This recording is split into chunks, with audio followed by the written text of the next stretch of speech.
더정치 인터뷰 정의당 심상정 의원 나오셨습니다. 심상정 의원님 안녕하세요. 네, 안녕하세요. 많이 바쁘실 텐데 이렇게 시간 내주셔서 감사합니다.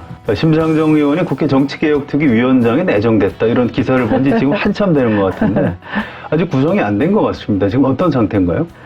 일단 뭐 정수는 최종 합의를 한 것 같고요. 근데 아직 자유한국당이 명단을 제출하지 않아서 네. 정개특위가 소집되지를 못하고 있습니다. 자유한국당이 명단을 곧 제출한다고 합니까? 아니, 그 말씀들. 그러니까 뭐 일반 상임위는 의석수대로 가고 네. 이제 특위는 여야 동수로 가는 게 한다. 이제 이에 대한 네. 이의 제기를 해서 네. 그거 가지고 한 2달 끌었는데 결국은 뭐 비교섭 단체 숫자만 하나 더 늘어난 셈이 됐습니다. 네. 네, 위원장 결과적으로는 좋아요. 결과적으로는 좋은 거군요. 네, 민평당에 또 의석이 배정이 됐습니다. 아, 그렇군요. 네. 그러면 자유한국당이 명단을 언제 제출한다고 합니까? 의지만 있으면은 절차도 생략하고 하룻밤 안에 모든 일을 다 해치우는 데가 국회인데. 그렇죠. 이제 의지가 없으면 이제 제출하지 않아야 될 이유가 매일매일 생기는 거죠. 그러니까 제가 김성태 대표 만나서 말씀했을 때 이번 주까지는 내겠다. 또 그 다음 주에도 이번 주까지는 내겠다 해서 5차례 지금 약속이 어긋나고 있는 겁니다. 그러니까 명단 제출하시겠다고 약속한 지 지금 5주가 지났는데 일단 이제 최종 합의가 됐기 때문에 뭐 오늘이라도 제출하시면 다음 주에 출발은 되는 것이고요. 네. 오늘까지 제출이 안 되면 아무래도 국정감사 이후로 넘어가게 되지 않을까 그런 걱정이 됩니다. 정치개혁특위를 자유한국당이 혹시 할 생각이 없는 건 아닌가요? 할 생각이 없는지까지는 모르겠지만 아직까지는 의지가 없거나 또 준비되지 않은 상태로 보입니다. 근데 네. 문제는 뭐냐면 네. 지금 이제 공직선거법에 보면 2020년 총선을 위해서 15일까지 선거구 획정위원회를 구성하게 돼 있어요. 네. 이제 오늘까지 선거구 획정위원을 추천을 해야 됩니다. 그러니까 아마 지금 뭐 정치권에서 뭐 그런 법 규정을 알고 있는지 의식하고 있는지 아무도 생각하고 있지 않은 것 같습니다. 그래서 저는 이제 그 특위 구성도 마찬가지예요. 7월 26일 날 이제 본회의에서 의결이 됐잖아요. 네. 국회법에 따르면은 본회의 의결되면 5일 이내에 명단 통보를 하게 돼 있습니다. 네. 그러니까 지금 뭐 불법 상태가 한 70여 이상 가고 있는 거거든요. 그래서 우리가 국정농단으로 대통령도 탄핵했고 최근에 사법농단도 지금 국민들에게 큰 충격을 줬는데 이 모든 것을 바로잡아야 될 민주주의의 제1의 기관인 국회가 이게 엿장수 맘대로 네. 식으로 가는 것은 뭐 그런 기준으로 보면 국회농단이라고 볼 수 있죠. 그러네요. 네. 네. 자, 특별위원회 활동 기한이 12월 말까지로 알고 있는데요. 네. 이렇게 되면은 시간이 너무 없는 것 아닌가요? 혹시 또 자유한국당 뭐 전당대회 앞두고 우린 뭐 못한다 이런 식으로 협상을 안 할 가능성, 시간 부족 이 부분은 어떻게 생각하십니까? 그러니까 이제 뭐 선거법이라는 게 결국은 가장 첨예한 정치적 이해관계가 걸리는 거니까 네. 자신들의 판단이 분명하게 섰을 때 준비됐을 때 하려고 할 겁니다. 그러나 이제 뭐 자유한국당 특히 수도권을 중심으로 해서는 2020년도 전망이 그렇게 낙관적이지 않기 때문에 네, 비관적이죠, 지금으로서는. 선거제도 개혁의 필요성을 또 아주 부정하지는 못하고 있어요. 다만 문제는 뭐냐면은 사실 지금 국회는 촛불 이전의 국회 아닙니까? 그러다 보니까 대통령 탄핵도 되고 지방선거에 참패를 했지만 네. 국회 안에서는 그래도 힘도 쓰고 아직 좀 살만하단 말이에요. 그리고 이제 평가를 받으려면 아직 2년 가까이 남았고 그러다 보니까 아직은 양당 체제 시절의 봄날을 회복하는데 더 관심이 있는 것 같아요. 그리고 이제 정개특위가 어쨌든 구성이 되면은 당내에서도 뭐 논의가 될 수밖에 없는데 이제 지금 상태로는 뭐 자유한국당 같은 경우에 동상 한 112몽쯤 되지 않을까. 네. 다 생각이 다르죠. 네. 네. 그래서 이것은 뭐 이해관계만 가지고 할 수 있지는 않고 이제 결국 리더들의 그 결단과 안내가 필요한데 지금 자유한국당이 이제 그 점에서 이 선거제도 개혁에 적극적으로 임할 수 있는지 걱정이 되는 대목입니다. 알겠습니다. 자유한국당하고 바른미래당에서는 개헌하고 같이 해야 되는 것 아니냐 이런 목소리도 있는데요. 또 다른 정당에서 또 지금 선거제도 개편부터 해야 된다. 자, 이 부분은 어떻게 조정해야 될까요? 원래 그 19대 전반기에는 헌정특위라고 했지 않습니까? 그렇습니다. 그런데 이번에 이제 정개특위로 이름이 지어질 때 아마 이 문제에 대한 논의가 있었던 것으로 저는 이야기를 들었어요. 그래서 일단은 국회 내에 그 합의로 가능한 선거제도 개혁을 우선적으로 논의하고 네. 그게 잘 되면 개헌으로까지 길을 열 수 있지 않느냐 이런 그 교섭단체 간의 합의가 있었던 것으로 알고 있고 그래서 뭐 정개특위 열리면 일단 선거제도 개혁부터 논의하는 것은 큰 네. 어려움이 없을 것을 봅니다. 그렇군요. 일단은 논의가 시작이 되면 연동형 비례대표제로 가야 한다는 것에 대해서는 뭐 반대하는 사람은 없는 것 같은데요. 뭐 반대를 못하죠. 네. 왜냐하면 이제 보통 그 연동형 비례대표제를 채택하고 있는 나라는 비례성이 2대1 범위 내에 있거든요. 네. 우리나라는 5.4대1 정도 돼요. 그러니까 전 세계에 이렇게 비례성이 어긋나는 나라가 없고 그것은 뭐 이미 객관적인 이제 사실로 통계로 그렇습니다. 뒷받침되기 때문에 누구도 부정은 못하죠. 예. 그렇지만 뭐 결국 이해관계 측면에서 가장 유리한 그런 선거제도 안을 내놓지 않겠나 이렇게 네. 생각합니다. 자유한국당한테 이제 선거제도 협상하실 때요. 네. 이거 안 바꾸면 당신들이 군소정당 되고 우리가 네. 주요 정당 된다. 네. 그렇게 할래? 지금 제도 고칠래? 이렇게 하시는 방법도 있을 것 같아요. 그러니까 뭐 자기 의원들 한 분 한 분 개개인의 이해관계와 상관없이도 자유한국당이 조금 뭐 깊은 그 성찰을 한다면은 연동형 비례대표제를 받아들일 위에는 있다고 봐요. 네. 지난 지방선거 때 광역만 기준으로 하면 그렇습니다. 민주당 정당 지지율 51%인데 80%를 가져갔거든요. 네. 자유한국당 정당 지지율 27%인데 16%밖에 의석을 못 가져갔어요. 저희 당은 이제 9% 얻고 1% 얻었거든요. 그렇죠. 네. 그러니까 뭐 자유한국당은 그건 특수한 사정이라고 이렇게 외면하고 싶겠지만 2020년도에 뭐 그런 상황이 재현되지 않으리라는 보장은 없거든요. 네. 그런 점에서 이제 자유한국당은 현재 승자 독식 선거제도에서 그 기득권을 누려왔던 그 화려한 봄날은 이제 갔다. 이제는 이 선거제도 개혁을 통해서 또 어떤 당의 미래를 개척해 가야 될 아주 중요한 변수 중에 하나가 됐다는 것을 이제 받아들이도록 저희가 설득을 할 생각입니다. 승자 독식 때문에 이제 오히려 유리해진 민주당 의원들이 좀 생각이 바뀌고 있다는 느낌 같은 게 좀 있거든요. 현상 유지가 가장 유리하다고 생각하기 때문에 네.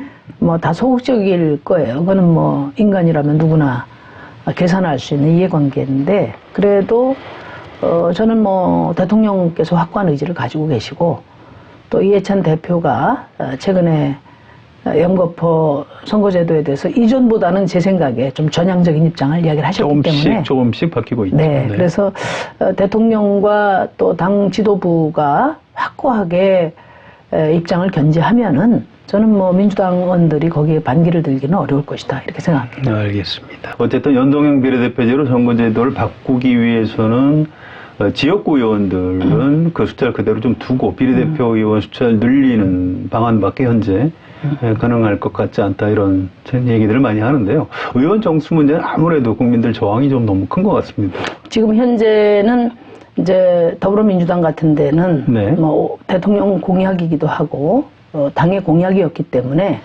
선거제도 변화에 좀 소극적이라도 연동형 비례대표제에 대한 구성 요원이 있을 것 같아요. 그렇습니다. 네. 네. 그리고 이제 자유한국당은 뭐 연동형 비례대표제하고 결합되지 않은 다른 방안은 아예 협상력이 없다고 생각하기 때문에 또 연동형 비례대표제를 고려하지 않을 수 없고. 네. 근데 이제 문제는 뭐 저는 그런 입장을 양당에도 이야기를 했는데요. 이번 선거제도 개혁에서 가장 중요한 것은 뭐 여러 좋은 안들이 배출할 수 있겠지만은 뭐로 가든 뭐 가든 서울은 가야 한다. 반드시 개정이 돼야 된다. 그 다음에 두 번째는 국민의 기대 수준에 부합할 정도의 변화의 폭이 있어야 된다. 그러니까 우리가 선거제도 얘기 뭐 다 될 것처럼 하다가 결국은 최소화돼서 용두삼이 되는 뭐 엄청나게 논의도 하고 뭐 변했다고는 하는데 실체 변화는 없는 제일 나쁜 거죠. 예, 이 결과가 저는 가장 우려가 되고 네. 특히 이제 기존 선거제도의 큰 수혜자들 같은 경우는 국민적 압력 때문에 뭐 바꾼다고는 하는데 내심 최소화되기를 기대하지 않겠습니까? 그래서 그 점을 저는 가장 큰 걱정을 해요. 그래서 일단은 그러려면은 비례와 지역구가 최소한 1대2 이상은 돼야 된다. 네. 이게 이제 저의 생각이고 그것은 중앙선거관리위원회에서도 그런 안을 300명을 기준으로 2대1을 냈습니다. 문제는 지역구를 그대로 고정시킬 경우에는 의석수를 한 360석 정도로 늘려야 되고요. 그렇지 않을 경우에 300석으로 그냥 픽스를 할 경우에는 지역구를 대폭 줄여야죠. 줄이는 네. 또 다른 어떤 제도 개선안이 나와야 되는데 이 두 가지 중에 어느 방향을 선택할 것인가가 가장 큰 난제 같습니다. 그러니까 사실 지역구 의원이 자기 지역구 없어지는데 찬성할 의원은 없어요. 그렇죠. 선거법 네. 개정안에 반대할 것 같은데. 네, 그렇기 때문에 네. 지역구를 존중하고 결국은 의석수를 늘리는 방법밖에 없지 않느냐. 그래서 문희상 국회의장께서 한 360석 정도를 늘리고 대신에 전체 국회의원들 쓰는 예산은 줄이고 캡을 씌우고 이렇게 네. 해서 더 늘지 못하게. 네네 기존에 의원들이 쓰던 거를 총액을 가지고 60명 더 늘려서 쓰자 네. 이런 방안으로 국민들을 설득하자 이렇게 좀 많은 말씀하셨어요. 아무튼 협상을 시작하면 12월 말까지 해내실 수 있겠습니까? 물리적으로 이게 참 쉽지가 않을 것 같아서요. 어떻게 전망하십니까? 아무래도 뭐 아직 시작도 못한 상태에서 마무리를 전망한다는 건 어려운 것 같습니다. 네. 그렇지만 이제 내년 4월까지 법적으로는 선거구획정을 마무리를 해야 되거든요. 그러니까 최대한 2월 임시국회까지는 결론을 내는 것을 목표로 해야 되지 않나 네. 그렇게 생각을 하고요. 사실은 뭐 선거제도 방안에 대해서는 이미 검토할 만큼 검토가 됐습니다. 그렇죠. 결단이 결국은 이제 이해상충을 어떻게 조정하느냐의 문제인데 네. 결국은 이제 결단 문제입니다. 그래서 일단 뭐 특위가 구성이 되면은 의사결정 권한을 갖고 있는 각 당의 지도부라든지 또 중진들 또 초재선 의원들 두루두루 만나면서 우리가 각자의 이해관계도 충분히 존중하되 그러나 국민의 주권을 위임받아서 행사하는 국민의 대표자라고 하는 그런 소명감, 자존감을 최대한 좀 끌어내는 방식으로 어쨌든 뭐 만들어내야죠. 최선을 다할 생각입니다. 노회찬 의원 상처가 이제 다 아물지 않았을 텐데요. 좀 어떠신지 개인적으로 좀 슬픔을 좀 많이 좀 극복하셨는지 궁금합니다. 사실은 뭐 아직도 실감이 잘 안 나요. 그리고 어떤 뭐 극복의 문제라기보다는 30년 같은 길을 걸어왔기 때문에 이 길이 끝날 때까지는 이제 함께 가야 한다 이렇게 생각하죠. 심상정 의원님한테 노회찬 의원은 좀 어떤 존재였다고 표현할 수 있을까요? 지난번에 우리 추모제 할 때 네. 이금희 씨가 이제 사회를 봤는데 저를 소개할 때 그렇게 소개를 하더라고요. 정의당의 어머니인 노회찬, 아버지인 심상정 의원 이렇게 해서 소개를 해서 좌중이 빵 터진 적이 있는데 생물학적 성별하고는 반대로 말씀하셨죠. 근데 그 얘기 상당히 일리가 있죠. 있습니다. 왜냐하면 네. 노회찬 대표가 진보정당에 이제 사실 문을 연 셈이거든요. 네. 저를 또 비례를 불러드린 것도 우리 노회찬 대표고 그래서 제가 추모제 때 말씀을 드렸지만 노회찬이 있었기 때문에 심상정이 있고 또 늘 뭐 저의 선배고 버팀목이었죠. 이제 뭐 노선 갈등 이야기 하는데 저희가 30년 같이 오면서 진보 정치에 많은 고비가 있었어요. 갈림길들이 많았습니다. 근데 그 갈림길마다 노회찬 대표하고 저는 같은 선택을 했고, 칭찬을 받을 때도, 욕을 먹을 때도 이제 같이 먹고 같이 비난받았거든요. 당 분위기는 좀 많이 달라졌나요? 우선 이제 전 뭐 당 분위기보다도 네. 이제 정의당이 지금 5년 차인데요. 제가 대표 될 때만 하더라도 과연 뭐 정의당이 끝까지 당명을 유지할 수 있겠느냐. 네. 이런 데 대해서 회의적인 분위기들이 많았습니다. 예, 그렇습니다. 근데 기억납니다. 이제 제가 대선 출마한 이후에 국민들이 좀 관심 갖기 시작했고, 또 이번에 우리 노회찬 대표님이 추천한 한 10,000명의 당원들 들어오면서 이제 국민들이 정의당에 대한 기대 수준이 달라졌다. 정치 변화를 위한 전략적 주체로 생각하고 계시는 거라고 저는 보거든요. 그래서 네. 정의당이 미생인이었던 정의당이 이제 완성을 꿈꿀 수 있게 됐다. 그렇게 생각하고 이런 국민의 변화된 기대에 부응할 수 있도록 이제 당 지도부가 적극적인 이제 준비를 해야 된다고 생각해요. 네. 앞으로 이제 심상정 의원님께서 정의당의 발전을 위해서 할 수 있는 어떤 지금부터의 역할 같은 건 어떤 것일까요? 저는 이제 2020년 총선이 정의당의 끝이자 새로운 시작이 될 거라고 생각하거든요. 왜 끝이라고 표현하십니까? 그러니까 지금까지 어떤 군소 정당으로서의 진보 정당 시대를 끝내고 네. 유력 정당으로서 새 출발을 하는 그런 총선이 돼야 한다. 그렇게 당을 유력 정당의 시대로 새로운 시작을 이끌어내는 것이 저의 가장 중요한 책임이라고 생각하고요. 많은 분들이 왜 심상정, 노회찬밖에 없냐 이렇게 이제 그동안에 말씀 많이 하셨는데, 노회찬, 심상정을 이을 어떤 인물을 발탁해서 리더를 발굴한다는 그런 방식이 아니라 당을 유력 정당으로 네.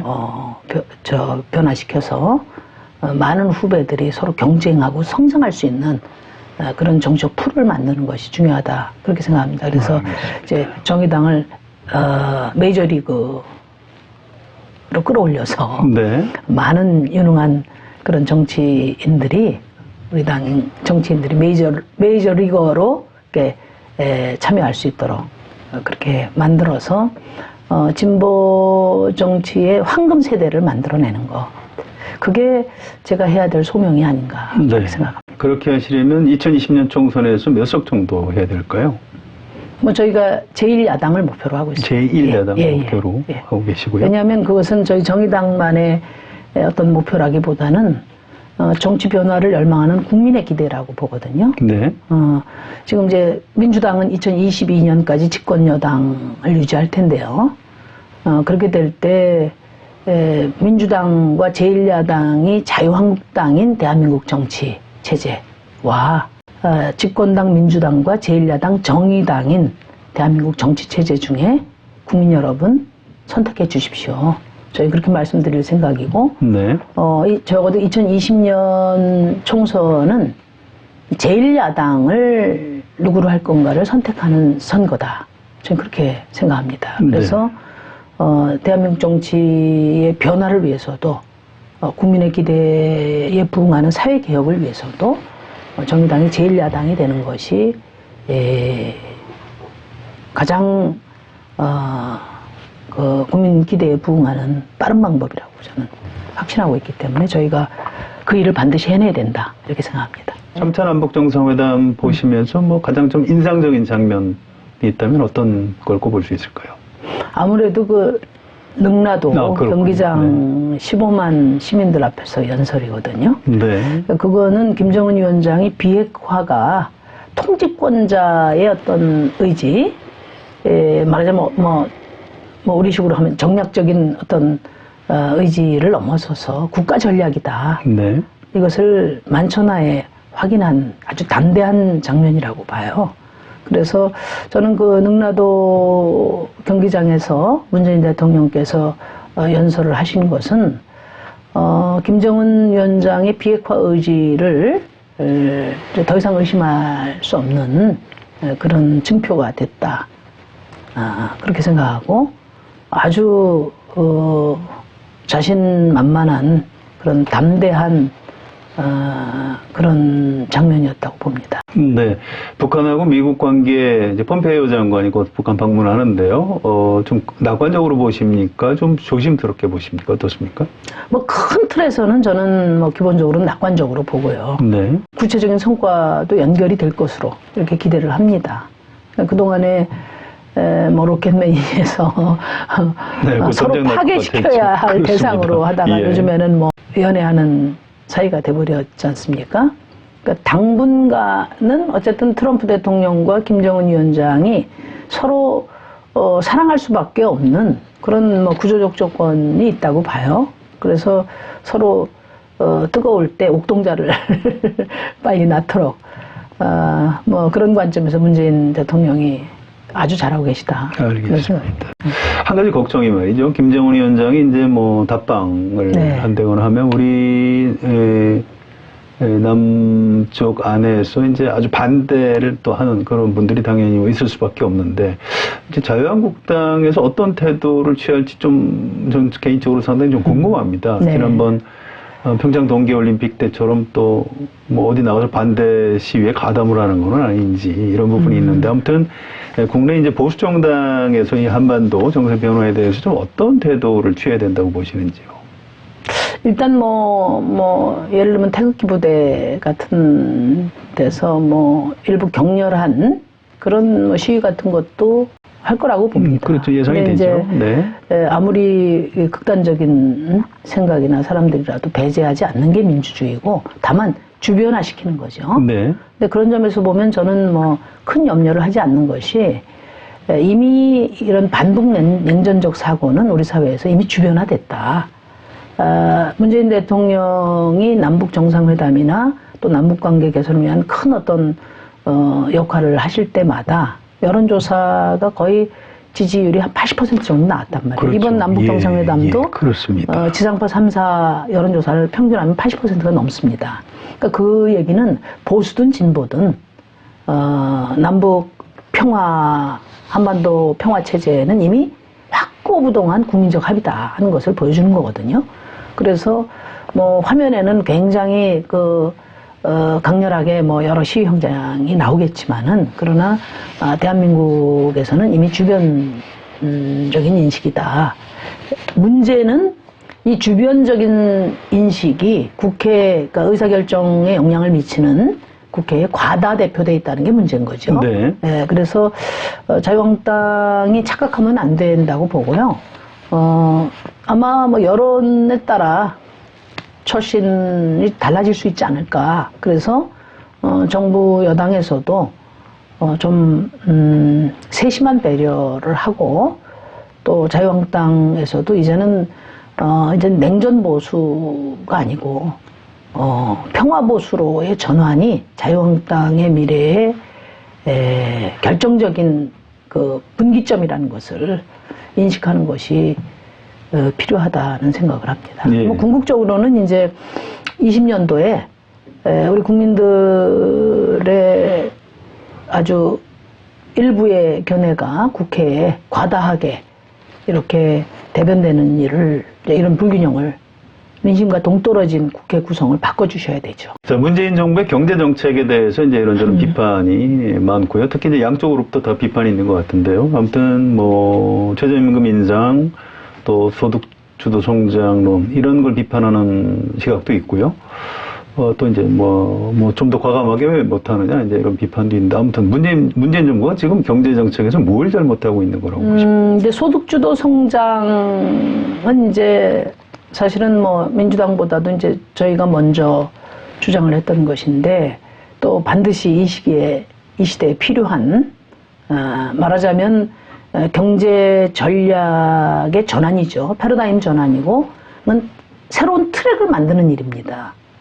그래서 너무나 중요한 일인데 저는 이제 소득주도 성장이라는 간판을 끝까지 지켜낼 수 있을까 걱정을 합니다. 왜냐하면 제가 보기에는 아직까지는 소득주도 성장의 비전이 문재인 대통령의 것으로만 머무르는 게 아닌가. 이것을 실제 기획하고 또 추진해야 될 경제팀, 관료, 정당 이쪽은 확고한 어떤 의지의 통일이나 또는 어떤 전략적 준비가 전혀 되어 있지 않다. 이 트랙을 바꿔야 되는 일인데 네. 기존에 해왔던 트랙에 그러니까 어떤 단편적인 정책 하나 두 개를 추가하는 정도로 인식하고 있는 게 아닌가. 그런 걱정을 하고 있죠. 어떡하죠? 오늘 사람을 다 바꿔야 되나요? 두 가지 측면이 있는데 지금 잘하고 계시는 남북관계는 통치권 영역이고 대통령께서 직접 핸들링을 하시잖아요. 근데 이 경제 민생 문제는 뭐 경제 책임자를 이제 지명해서 일을 맡기는 것이고 또 이건 통치권 영역만 갖고는 안 되고 결국 국회에서 협치를 해야 되는 분야라고 봅니다. 그래서 사람 문제로 치면은 나폴레옹이 그런 얘기를 했어요. 아주 현명한 두 사람보다 그보다는 좀 어리석은 한 사람이 더 낫다. 전쟁에서는 그런 얘기를 했거든요. 그래서 지금 경제팀에 대한 고민이 저는 많으실 거라고 봅니다. 대통령의 의지를 가장 잘 실천할 수 있는 원탑 시스템으로 재편을 준비하셔야 되지 않나 네. 그런 말씀 드리고요. 그 다음에 두 번째는 역시 국회를 뭐 미운하고 오나 입법을 해야 되죠. 예, 국회에서. 입법을 해야 되기 때문에 네. 이것을 어떤 대결적인 차원보다는 그나마 어려운 조건에서도 입법이 가능한 협치 구조를 결론을 내셔야 돼요. 이제 만날 기회가 있으실 텐데 일단 네. 미리 좀 문재인 대통령한테 이 시점에 가장 중요한 뭐 조언, 건의 같은 걸 하신다면 뭐라고 하시죠? 저희도 일을 해보면 그렇잖아요. 책임을 갖고 결정 권한을 갖고 있는 분에게는 뭐 어떤 조언보다는 이제 거들어드리는 게 중요하죠. 그런 점에서 특히 경제 민생 분야는 뭐 저희가 조금 적극적으로 거둘 수 있는 그런 협력 구조가 만들어지면 좋겠다. 그런 생각이 들어요. 저희 시청자들께 좀 마무리하는 인사 말씀 1분 정도 좀 부탁을 드립니다. 이성으로 비관하고 의지로 낙관하라는 아주 유명한 말이 있는데요. 무엇 하나 지금 변변치는 않지만 우리 정의당에 대한 국민의 기대에 의지로서 부응하려고 합니다. 사실 지금 정의당에 보내주시는 성원과 현재 5석의 정의당의 역량 사이에는 상당히 큰 갭이 있습니다. 그럼에도 불구하고 저는 정의당이 힘을 갖는 것이 대한민국 정치를 바꾸는 가장 효과적인 방법이다. 이렇게 믿고 있기 때문에 저희 혼신의 힘을 다하려고 합니다. 국민 여러분께서 좀 많이 도와주시고요. 그 중에 무엇보다 중요한 것은 그 수많은 좋은 정책들 또 변화를 위한 비전들이 지금 국회에서 막혀있기 때문에 선거제도 개혁을 앞으로 이제 논의해 나갈 때 국민 여러분께서 든든한 백그라운드가 돼주시기를 당부드립니다. 감사합니다. 더정치 인터뷰 오늘은 정의당 심상정 의원과 함께했습니다. 여러분 고맙습니다.